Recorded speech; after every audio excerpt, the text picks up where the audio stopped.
আসসালামু আলাইকুম, সবাইকে স্বাগত জানাচ্ছি বিডি ভিউজে। আপনাদের সঙ্গে আছে আমি তাসনিম হোসাইন। হঠাৎ করেই আভাস পাওয়া যাচ্ছে যে বাংলাদেশের রাজনীতিতে আবারও অস্থিরতার সূত্রপাত হয়েছে। বিশেষ করে রাজনৈতিক অস্থিরতা, নির্বাচন নিয়ে মতবিরোধ এবং সেনাবাহিনীর সঙ্গে সম্পর্কের টানাপোড়েনে ক্ষমতাসীন ডক্টর ইউনূসের নেতৃত্বাধীন অন্তর্বর্তীকালীন সরকার কিছু চাপের মুখে পড়েছে। এমনকি ডক্টর ইউনূসের পদত্যাগ ও দেশে জরুরি অবস্থা জারির কথাও শোনা যাচ্ছিল। এর মধ্যে সোশ্যাল মিডিয়ায় নানা বিশ্লেষণ, পক্ষে বিপক্ষে মতামত ও ট্যাগিংয়ের ট্রেডিশন ফিরে আসায় সার্বিকভাবে জনমনেও বেশ উত্তেজনা পরিলক্ষিত হয়েছিল। কি হচ্ছে বাংলাদেশে আর নেপথ্যে এর কারণই বা কি, এরকম একটি বিশ্লেষণমূলক নিবন্ধ প্রচারিত হয়েছে আল জাজিরায়। সেই নিবন্ধের আলোকে বিস্তারিত থাকছে আলী আহমদ মাবরুরের প্রতিবেদনে।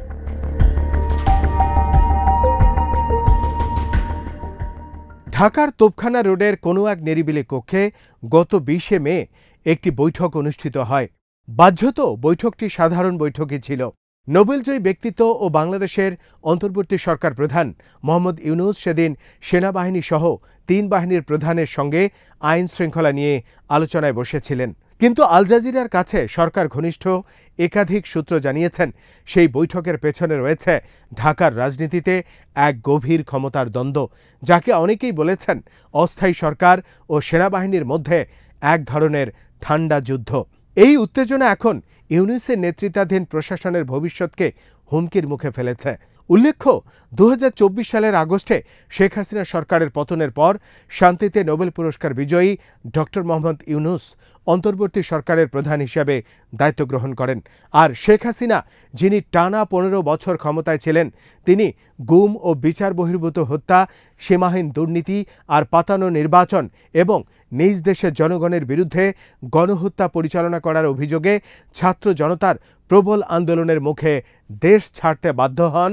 আর বাংলাদেশ থেকে তিনি ভারতে পালিয়ে যান এবং সেখানেই এখন পর্যন্ত তিনি অবস্থান করছেন।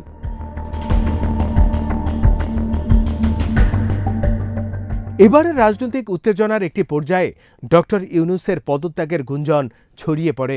কিছু ভারতীয় মিডিয়াও বাংলাদেশের অন্তর্বর্তী সরকারের পতন ও হাসিনার প্রত্যাবর্তনের বিষয়ে দিবাস্বপ্ন প্রচার করতে শুরু করে।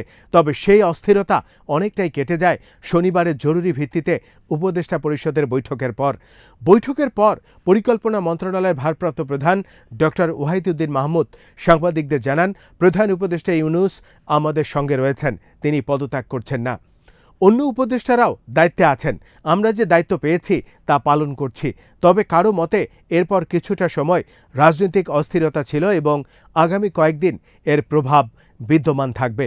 এক্ষেত্রে প্রথম প্রশ্ন হল, সেনাবাহিনী ও সরকারের মধ্যে উত্তেজনা কেন বাড়ছে?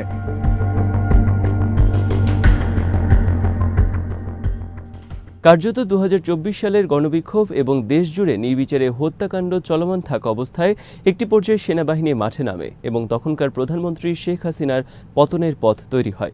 আইনশৃঙ্খলা বাহিনী সাময়িকভাবে বেশ কিছুদিন যথাযথ ভূমিকা পালন করতে না পারায় এই সেনা মোতায়েন জরুরি হয়ে পড়ে।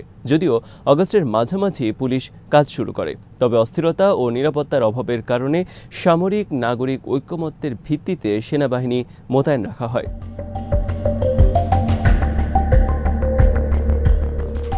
এর আগে গত বুধবার সেনাপ্রধান জেনারেল ওয়াকারুজ্জামান প্রকাশ্যে জানান, জাতীয় নির্বাচন ২০২৫ সালের ডিসেম্বরের মধ্যেই আয়োজন করতে হবে, কারণ দীর্ঘ সময় সেনাবাহিনীর বেসামরিক ভূমিকা দেশের প্রতিরক্ষাকে দুর্বল করে দিতে পারে। ঢাকার ক্যান্টনমেন্টে এক অনুষ্ঠানে তিনি এই কথা বলেন। যদিও এই বৈঠকের কোনো আনুষ্ঠানিক বিবৃতি সেনা সদর দপ্তর থেকে জানানো হয়নি, কিন্তু বৈঠকের নানা সূত্রের বরাত দিয়ে ইউটিউব ও একাধিক সোশ্যাল মিডিয়ার একের পর এক প্রতিবেদন প্রচারিত হওয়া শুরু হয়। এমনই এক সূত্র থেকে জানা যায়, সেদিনের বৈঠকে সেনাপ্রধান আরও বলেন, বাংলাদেশের রাজনৈতিক স্থিতিশীলতা প্রয়োজন, যা কেবল নির্বাচিত সরকারই নিশ্চিত করতে পারে, অনির্বাচিত প্রশাসন নয়। ওই বক্তব্যে তিনি আধা ঘন্টার বক্তৃতা দেন এবং এরপর ১ ঘন্টারও বেশি প্রশ্নোত্তরে অংশ নেন। এই ইভেন্টে সশস্ত্র পোশাকে দেশের বিভিন্ন অঞ্চল ও জাতিসংঘ মিশনের সেনা অফিসাররাও যোগ দেন। সেনাপ্রধানের এসব মন্তব্য প্রকাশ্যে আসার মাধ্যমে ইউনূস প্রশাসনের ২০২৬ সালের মাঝামাঝির আগে নির্বাচন না করার অবস্থানের সঙ্গে সেনাপ্রধানের স্পষ্ট মতপার্থক্য পরিলক্ষিত হয়। বেসামরিক প্রশাসনের মধ্যে নির্বাচন পূর্ব সংস্কারের জন্য সময় দরকার।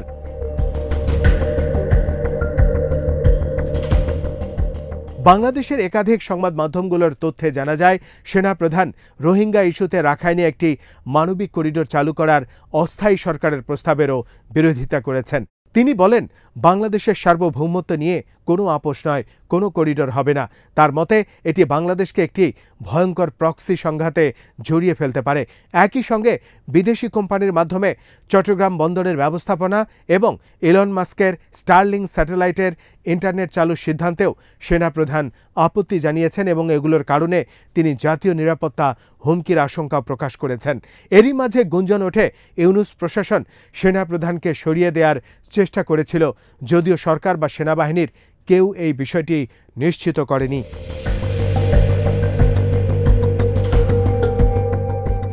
অন্যদিকে ২০২৪ সালের ৮ই আগস্ট গঠিত অস্থায়ী সরকার বিভিন্ন পক্ষ থেকে ক্রমবর্ধমান চাপের মুখে রয়েছে। বিএনপি চাইছে নির্বাচন ডিসেম্বরের মধ্যেই হোক। অন্যদিকে জামায়াতে ইসলামী এবং চলতি বছরের শুরুতে গঠিত ছাত্র নেতৃত্বাধীন জাতীয় নাগরিক পার্টি এনসিপি এবং আরও কয়েকটি দল বলছে, নির্বাচন আগে নয়, বরং আগে লাগবে সংস্কার এবং এরপর গণহত্যার দায়ে হাসিনা সরকারের বিচার, আর তারপরই প্রত্যাশিত নির্বাচন করতে হবে। তবে সংস্কার না করে নির্বাচন করলে তা গ্রহণযোগ্যতা পাবে না বলেও এই দলগুলো দাবি করেছে, কেননা হাসিনা সরকার দেশের নির্বাচনী ব্যবস্থাকে ধ্বংস করে দিয়ে গেছে বলেও তারা ধারণা করছেন। এর মধ্যে বিএনপি হুট করে কিছু দাবি নিয়ে এসে রাজপথে সরব হয় এবং সরকারের উপর চাপ সৃষ্টি করে। বিশেষ করে ২০২০ সালে আওয়ামী লীগ সরকারের অধীনে অনুষ্ঠিত ঢাকা সিটি কর্পোরেশন নির্বাচনের ফল বাতিল করে তাদের প্রার্থীকে পুনর্বহাল করতে হবে। আবার বৃহস্পতিবার এক সংবাদ সম্মেলনে বিএনপি ডিসেম্বরের মধ্যে নির্বাচন এবং ২ ছাত্র উপদেষ্টা ও জাতীয় নিরাপত্তা উপদেষ্টার পদত্যাগ দাবি করে। তারা এই সম্মেলনে হুঁশিয়ারি দিয়ে বলেন, এই দাবি না মানলে ইউনূস প্রশাসনের সঙ্গে সহযোগিতা করা কঠিন হবে।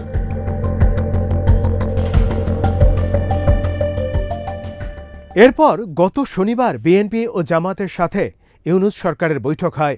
বিএনপি সেখানেও একগুচ্ছ দাবি প্রকাশ করে। ডিসেম্বরে নির্বাচন ও বেশ কিছু উপদেষ্টার পদত্যাগের দাবিও জানায় তারা। বৈঠক শেষে বিএনপির সংবাদ সম্মেলনে বেশ কিছু মতপার্থক্য ও সিনিয়র ও জুনিয়র নেতাদের মধ্যে চিন্তাগত পার্থক্য দৃশ্যমান হয়। অন্যদিকে জামাত ইউনূস সরকারের পাশে থাকার অবস্থান পুনর্ব্যক্ত করে। তারা সংস্কার ও বিচার করেই নির্বাচন করার কথা বলে। তবে নির্বাচনের একটি রোডম্যাপ দ্রুত দিয়ে জাতিকে সংশয়মুক্ত করার আহ্বান জানায় দলটি। রোববার আরও কিছু দলের সাথে বৈঠক করেন প্রধান উপদেষ্টা। এর আগে দলটির প্রধান ডাক্তার শফিকুর রহমান ফেসবুক পোস্টে একটি সর্বদলীয় বৈঠকের আহ্বান করে চলমান উত্তেজনার আশে প্রধান উপদেষ্টার প্রতি আহ্বান জানিয়েছিলেন।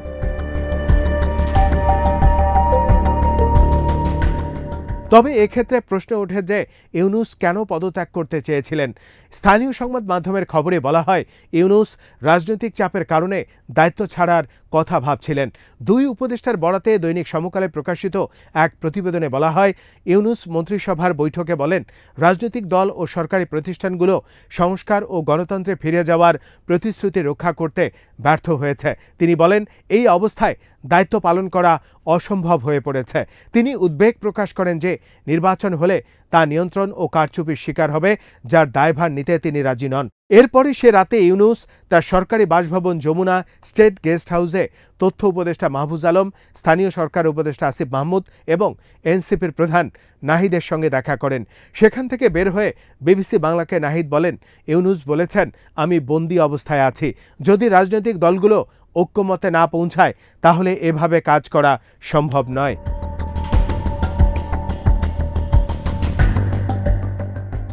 বিশ্লেষকদের মতে বিএনপি সহ আরও কিছু রাজনৈতিক দল ও প্রশাসনের কিছু অসহযোগিতার কারণে ইউনূসের সংস্কার কর্মসূচি চাপের মুখে পড়েছে।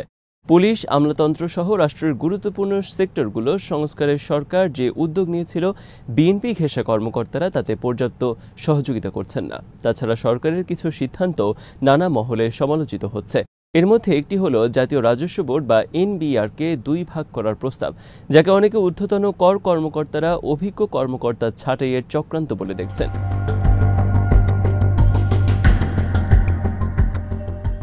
বিএনপি অবশ্য এই অসহযোগিতা ও চাপ সৃষ্টির অভিযোগ অস্বীকার করেছে।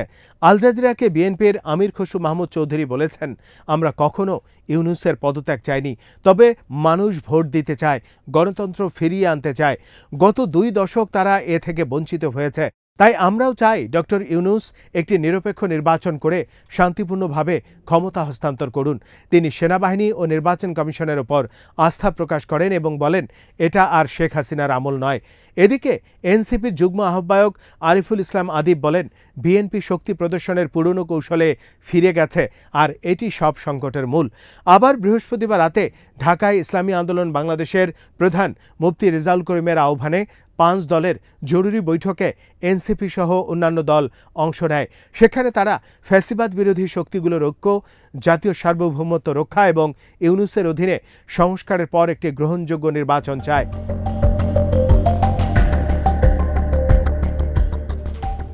রাজনৈতিক বিশ্লেষক রেজাউল করিম রনি আল জাজিরাকে বলেন, ইউনূসের পদত্যাগ নিয়ে গুঞ্জন বোঝায় অস্থায়ী প্রশাসনের মধ্যে ঐক্য দুর্বল হয়ে পড়েছে। তিনি বলেন, হয়তো কেউ কেউ সংস্কারের বাইরে আলাদা এজেন্ডা নিয়ে এগুচ্ছে। আর এনসিপির নাহিদ ইসলাম বলেন, গণতান্ত্রিক রূপান্তর নস্যাৎ করে আবারও এক ধরনের 1-11-এর পুনরাবৃত্তি ঘটানোর ষড়যন্ত্র চলছে। তিনি ইউনূসকে দায়িত্বে থেকে সংস্কার, ন্যায় বিচার ও ভোটাধিকার প্রতিষ্ঠার আহ্বান জানান। সেই সঙ্গে জুলাই চার্টার, নির্ধারিত সময়ের মধ্যে নির্বাচন, বিচার কার্যক্রমের অগ্রগতি এবং নতুন সংবিধানের রূপরেখা প্রকাশের দাবি জানান। অন্যদিকে শুক্রবার সেনাবাহিনী তাদের ফেসবুক পেজে একটি ভুয়া প্রেস বিজ্ঞপ্তি নিয়ে সতর্কতা জারি করে। তারা জানায়, কেউ সেনাবাহিনীর লোগো ব্যবহার করে বিভ্রান্তি ছড়াতে চাইছেন।